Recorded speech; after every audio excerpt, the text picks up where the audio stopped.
A paz do Senhor Jesus esteja com todos os irmãos, amém? Amém, igreja? É uma alegria enorme para mim estar aqui com vocês hoje para ouvir o que Deus tem a falar, igreja. Amém? Antes de tudo, quero agradecer aos céus por mais uma oportunidade de poder subir esse altar e ministrar a palavra do Senhor. Agradecer aos pastores e a liderança pela confiança ao altar. Agradecer aos meus irmãos levitas que continuaram comigo em nome de Jesus. Pega a sua palavra, pega a sua Bíblia. Sem mais delongas, vamos ao texto. Aleluia. Abra comigo no livro de 1 Samuel.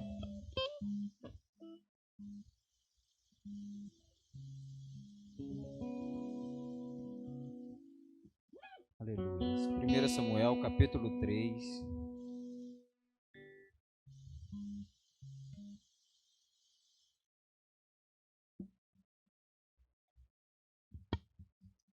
No verso 10. Amém? Você que puder, por gentileza, fique de pé. Reverência à palavra do Senhor. Todos encontraram? Amém? Vamos ao texto. 1 Samuel, capítulo 3, no verso 10.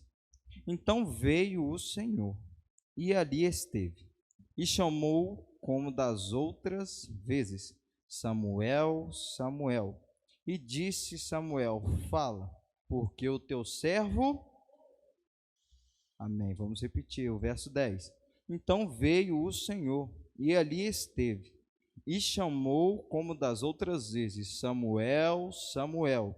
E disse Samuel, fala, porque o teu servo... Aleluia, podei-vos assentar, amém? Glória a Deus. Não me abandone, Jeremias, em nome de Jesus. O texto da qual nós lemos hoje, no livro de Samuel, nós podemos perceber que no capítulo 3, Deus fala com Samuel. Mas, mediante a isso, antes mesmo de entrar no texto, eu quero trazer aos irmãos alguns conhecimentos que obtive no decorrer da minha caminhada com Cristo, onde nós podemos entender que temer ao Senhor é a maior ato de alcançar a misericórdia do Senhor. Eu vou repetir. Temer ao Senhor é o maior ato de alcançar a misericórdia do Senhor. Nós podemos entender, nós que somos cristãos e até mesmo que nós viemos aqui hoje para buscar do Senhor algo, nós podemos entender que nós somos alcançados pela misericórdia dele. E essa misericórdia a qual nos manteve vivo para estar aqui hoje, respirando, assentado nessa cadeira, para poder ouvir a palavra dele. Então você pode se alegrar em Cristo, porque você alcançou misericórdia do Senhor no seu decorrer do seu dia. Amém, irmãos? Amém, se alegre. E quando nós entendemos verdadeiramente isso, entendemos que aquele que alcança a misericórdia do Senhor verdadeiramente temeu ao Senhor.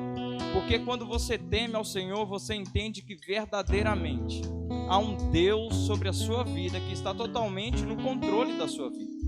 Quando nós percebemos isso e levamos isso ao decorrer das nossas vidas, podemos então poder e colocar a avalia que o mundo ele sempre tem coisas para tentar nos fazer temer.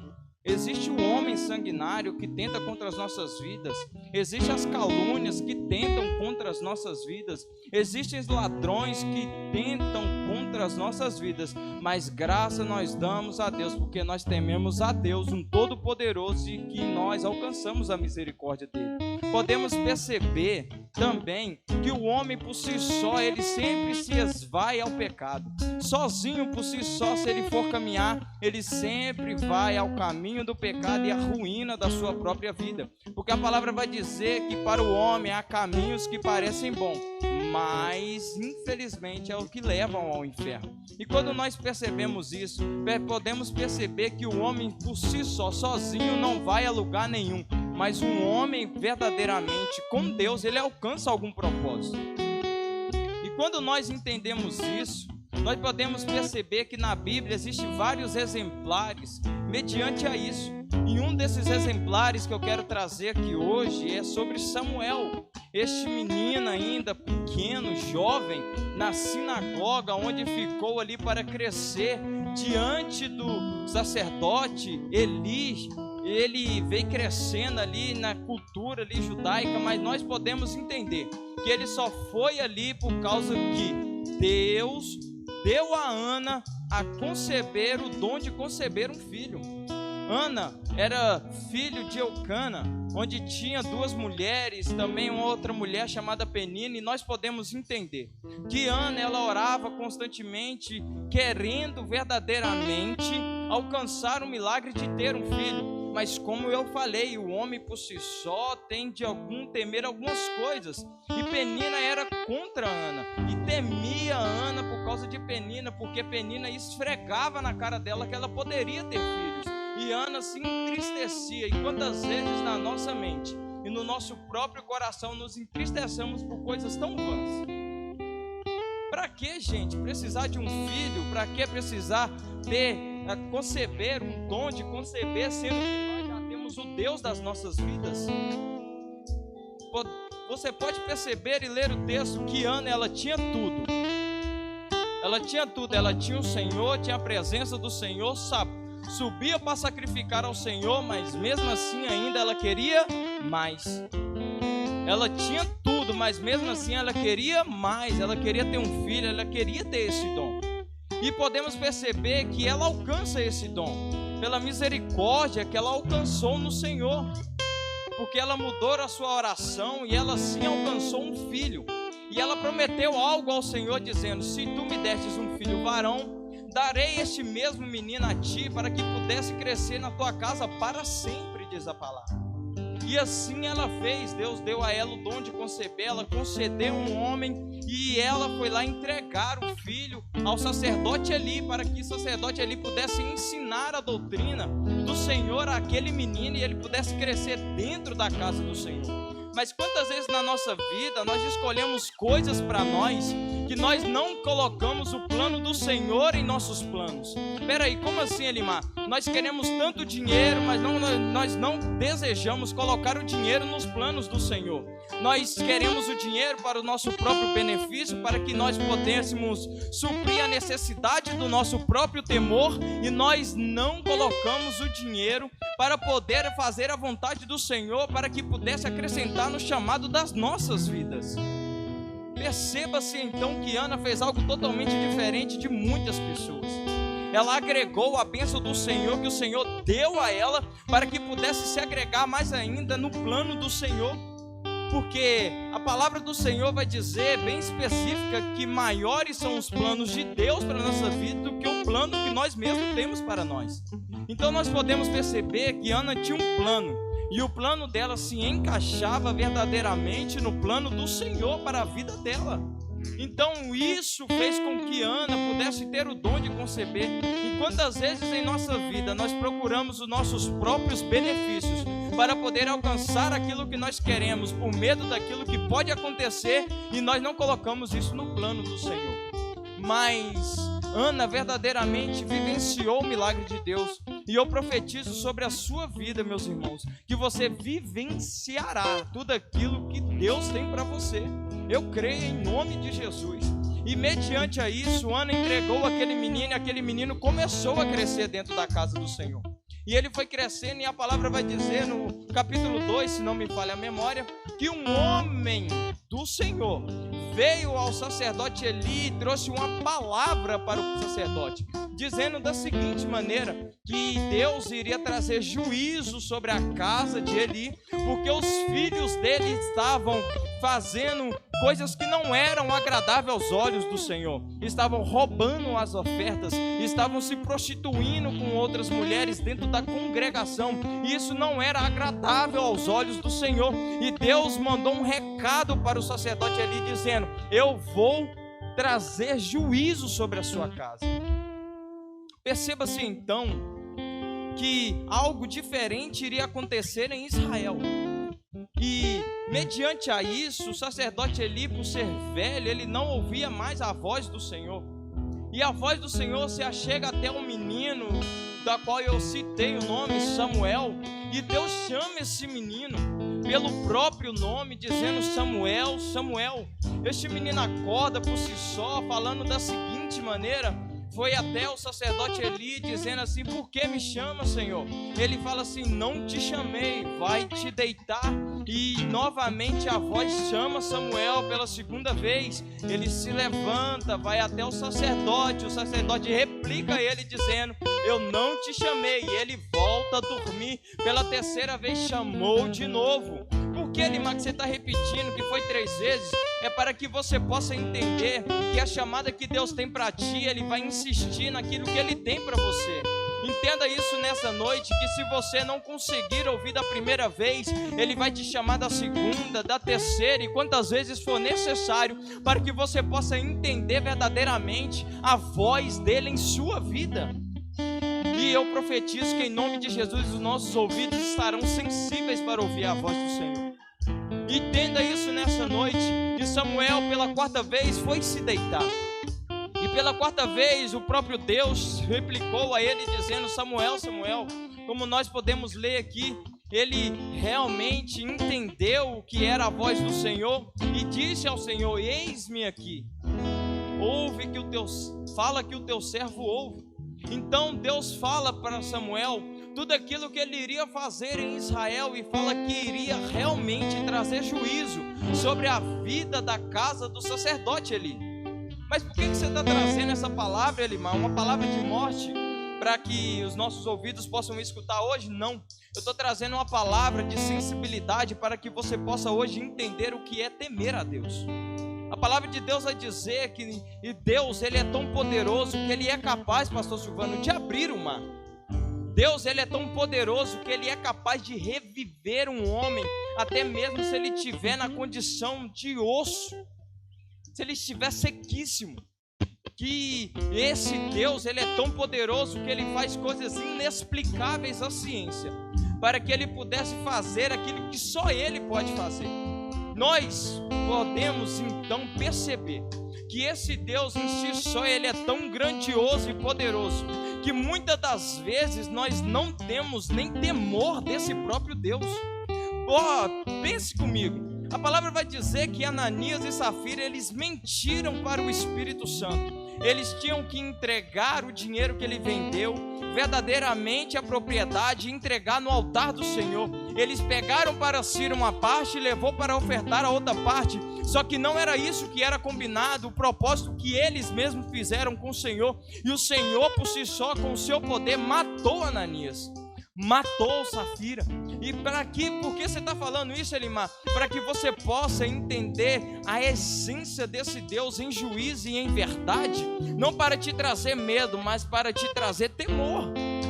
Ei, Elimar, mas por que você está falando isso? Para que quando nós fôssemos pecar, irmãos, para que nós pudéssemos ter a noção do grau de contra quem nós estamos pecando, contra quem você irá pecar.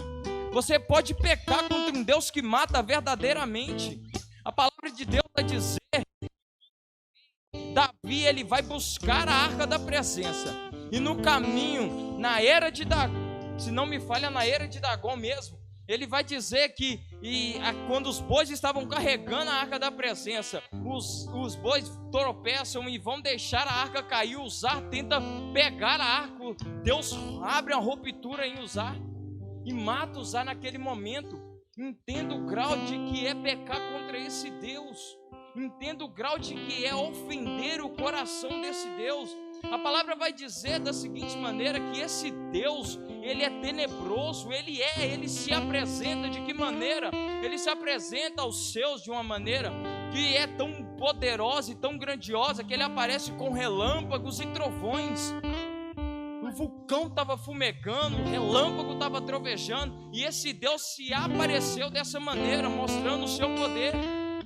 E era dessa maneira que ele se apresenta para nós, para que nós pudéssemos ter temor e pudéssemos entender o grau de que é pecar contra esse Deus. Porque hoje, na sociedade da nossa geração, está sendo normal pecar, está sendo muito fácil alcançar o pecado. E está sendo muito fácil para o homem também deixar Deus de lado. e querer entender que Deus não traz juízo mais nessa geração, mas Deus que é do passado, que trouxe juízo sobre vários outros povos, é o mesmo Deus que traz juízo sobre nós. Entenda isso nessa noite. Isso rasga o meu próprio coração, meus irmãos, porque eu também sou pecador. Eu também tenho noção do que eu estou falando aqui, o que é pecar contra esse Deus, o que é entristecer o coração desse Deus, o que é fazer isso com o nosso Deus, é ter temor, meu irmão, de não querer fazer isso na casa do Senhor, é olhar para o pecado e falar verdadeiramente, eu não posso fazer isso.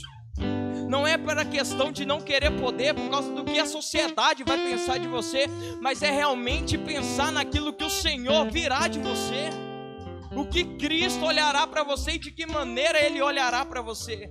Será que quando você pecar em sua casa, ou até ocultamente, ou até abertamente, para que os outros irmãos também pudessem ver, será que Cristo Ele vai te olhar com um olhar de misericórdia, ou Ele vai olhar para você como olhou para Sodoma e Gomorra, meus irmãos?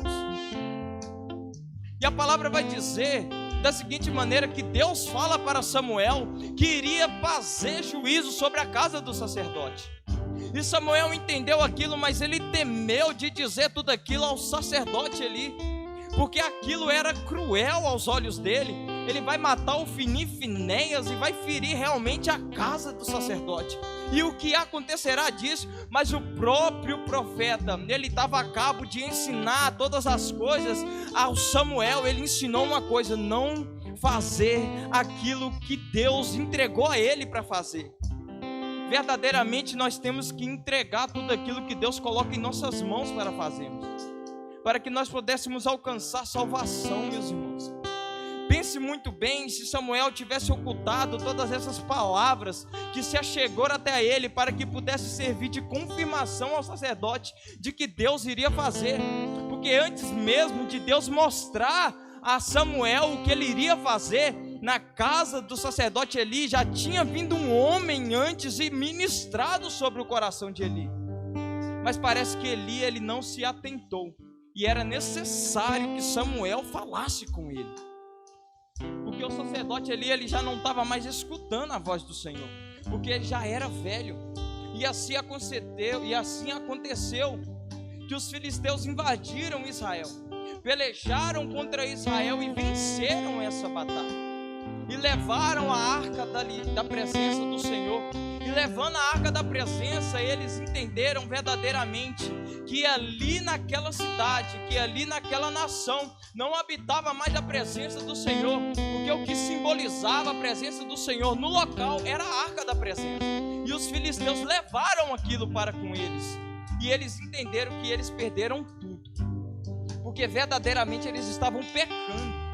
E sabe o que é que eu quero trazer para os irmãos aqui hoje? Para que nós pudéssemos ter temor em nossos corações, que o que nós pudéssemos perder hoje de mais valioso em nossas vidas é a presença do Senhor. Porque o sacerdote estava tranquilo, os filhos estavam pecando, ele ainda estava deixando, mas a presença estava lá. Os filhos estavam errando, estavam roubando, estavam fazendo tudo, mas a presença continuava lá. Para ele estava normal. Se a presença está no local, está tudo bom, está tudo beleza. É a mesma coisa, eu estou pecando, estou vindo à igreja, estou vendo a manifestação do Espírito Santo, então tá bom. Eu estou indo, estou pecando, estou fornicando, estou prostituindo dentro da minha casa, ocultamente, mas quando eu chego aqui eu vejo a presença, então ainda tá bom. Mas sabe o que é que vai acontecer com você, meu irmão? Que será doloroso no seu coração, vai ser quando você verdadeiramente não ver o manifestar a presença do Senhor dentro da sua vida. É necessário trazer isso aqui para a igreja hoje, para que a igreja possa entender verdadeiramente o que é temer a Deus aqui nesse momento. Temer a Deus é querer de tudo, é querer largar tudo para querer ter a presença dele aqui neste lugar. Samuel, ele se levanta porque ele entendia verdadeiramente que iria acontecer isso, que a presença ia sair do povo de Israel. E nós temos que levar isso conosco hoje, levar esse temor de perder a presença. E o tema da hoje do nosso culto é não temas. Então não tema, meus irmãos, Coloque esse temor no seu coração de não perder a presença, de não deixar com que o seu pecado, com que os seus erros, com que as suas mazelas venham deixar com que a presença tire essa presença de você. Entenda isso nessa noite, que você possa ter no seu livre conhecimento a interpretação dessa palavra aqui hoje, para que você possa levar para casa esse temor de perder a presença, de perder essa presença. Mas sabe o que me deixa mais feliz? É que nessa mensagem Samuel, ele não arredou o pé. Samuel, ele se levantou como um sacerdote da casa do Senhor.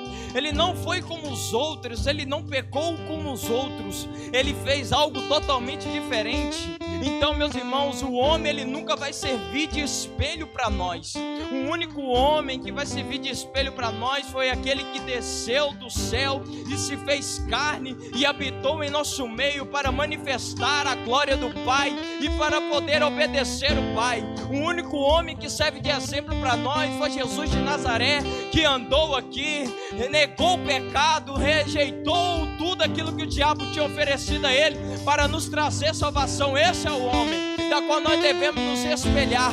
Este é o homem da qual nós devemos temer. Esse é o homem da qual nós devemos verdadeiramente nos exemplar, porque não vale a pena ter um homem como exemplo, meus irmãos. Se você se espelhar no Elimar, você vai achar sim um defeito e você também vai errar. Se você se espelhar totalmente no pastor, no missionário, você realmente em algum lugar da área você vai cair, porque em algum lugar da área dele ele é falho. Mas Jesus, ele não falha, meus irmãos. Jesus, ele não perde. Ele é o Senhor dos exércitos, ele é o Rei dos reis, Senhor dos senhores, Príncipe da paz. Entenda isso nessa noite. Jesus, ele nunca perdeu o controle, ele nunca perdeu a racionalidade de entender que a presença, sem a presença de Deus, ele não é nada. Entenda, o próprio Jesus disse isso. O próprio Jesus exclamou ao discípulo dizendo: se não fosse por ele, sem ele, nada do que foi feito se fez. Entenda isso nessa noite. O próprio Jesus, ele falou que sem o Pai ele não faria nada. Sem Deus no lugar, sem a presença no lugar, nós não conseguimos fazer nada. Mas é nada, meus irmãos. Um dos amigos meus aconselhou alguns outros amigos dizendo da seguinte maneira: se você, porventura, amigo, você trair a sua esposa, você vai entender que todo o seu projeto, da qual você colocou na sua vida para poder projetar, tudo cairá ruim. Porque quando nós entendemos verdadeiramente que nós estamos andando alinhadamente com tudo aquilo que Deus planejou para a gente, nós podemos entender que Deus guarda tudo, meus irmãos. Deus guarda o casamento, a área financeira, a área familiar, a área sentimental, Ele guarda todas elas.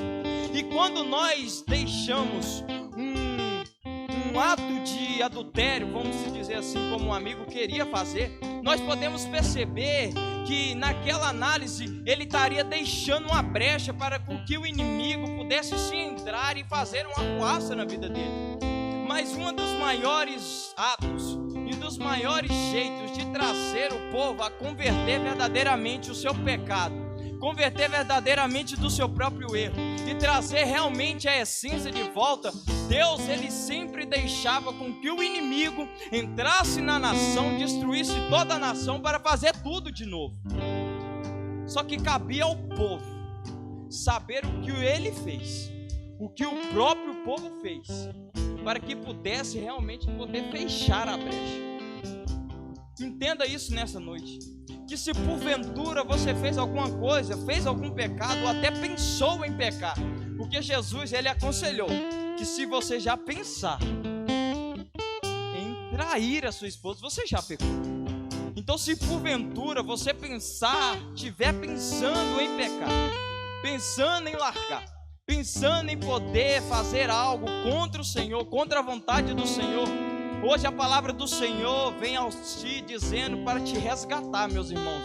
Não faça isso. Não estrague os planos do Senhor que Ele arquitetou para a sua vida. Não estrague todo aquilo que foi arquitetado, planejado, maquinado pelo próprio Senhor para a sua vida. Não estrague, não deixe ser iludido pelo seu próprio coração, porque a palavra vai dizer que o coração do homem é enganoso. O seu coração, ele pode te enganar, meus irmãos. Não se deixe ser levado pelas emoções, mas se deixe ser levado verdadeiramente pelo direcionamento que o Espírito Santo tem para você. E o direcionamento que o Espírito Santo tem para você aqui hoje, que desde domingo já está dizendo aos nossos corações, é: aquieta-te minha alma, aquieta-te minha alma, aquieta a sua alma em Cristo, meus irmãos. Espera no Senhor e tudo Ele fará.